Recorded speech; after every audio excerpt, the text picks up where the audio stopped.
তো hello' everyone, মই আজি এটা চাটনি বনাম বুলি ভাবিছোঁ আৰু ভাবিলোঁ আপোনালোকৰ লগত শ্বেয়াৰ কৰোঁ। তো চাটনি বনাবলৈ মই ফাৰ্ষ্টতে অকণমান মচুৰ দাইল লৈছোঁ আৰু মচুৰ দাইল ধুনীয়াকৈ তিয়াই থৈছিলোঁ আৰু এতিয়া লৈছোঁ তাৰ লগত দিবলৈ লৈছোঁ মই মেছেঞ্জাৰি পাত কেইটামান লৈছোঁ, ফ্ৰেছ হয়, আমাৰ ঘৰৰে হয়। আৰু এয়া লৈছোঁ পদিনাও আমাৰ ঘৰৰে হয়। আৰু এয়া লৈছোঁ মানিমুনি পাত কেইটামান লৈছোঁ, গোটেইখিনি আমাৰ ঘৰৰে হয়। আৰু নহৰু 2 পিচ লৈছোঁ, 3 পিচ, আৰু 2টা কেঁচা জলকীয়া লৈছোঁ। আৰু এটা মিক্সাৰ গ্ৰাইণ্ডাৰত মই গোটেইখিনি ধুনীয়াকৈ মই লৈ লৈছোঁ, এয়া চাব পাৰে। আৰু সোৱাদ অনুসৰি মই নিমখ দিছোঁ।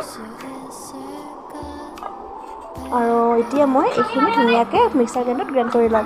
এইটো চাটনি আমাৰ শৰীৰৰ কাৰণে বহুত বেছি উপকাৰী হয়, যিহেতু মেছেঞ্জাৰি আৰু মানিমুনি পদিনা গোটেইকেইবিধ আমাৰ পেটৰ কাৰণে বহুত বেছি ভাল হয়, যে আমাৰ শৰীৰৰ কাৰণে বহুত বেছি উপকাৰী হয়।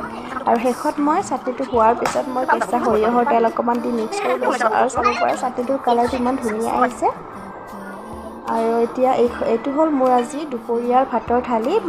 মাছৰ জোল লৈছোঁ মই, আলুৰে বনোৱা মাছৰ জোল, আৰু মাছৰ মাথাৰে বনোৱা বেঙেনা আৰু মাছৰ মাথাৰে বনোৱা এটা তৰকাৰী, আৰু এয়া লৈছোঁ মই চাটনি, আৰু এটা লৈছোঁ কেঁচা জলকীয়া, এয়া চাব পাৰে। আৰু এতিয়া মই ভাতটো খাই লওঁ। আপোনালোকে মোৰ ভিডিঅ'টো চাই কেনেকুৱা পালে আৰু চাটনিটো চাই কেনেকুৱা পালে জনাব, আৰু আপোনালোকে ট্ৰাই কৰিব।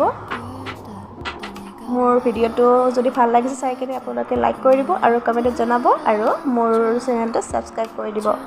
তেন্তে আজিলৈ আহিছোঁ, লগ পাই আছোঁ আন এটি ভিডিঅ'ৰ সৈতে। আজিলৈ আহিছোঁ, বাই বাই।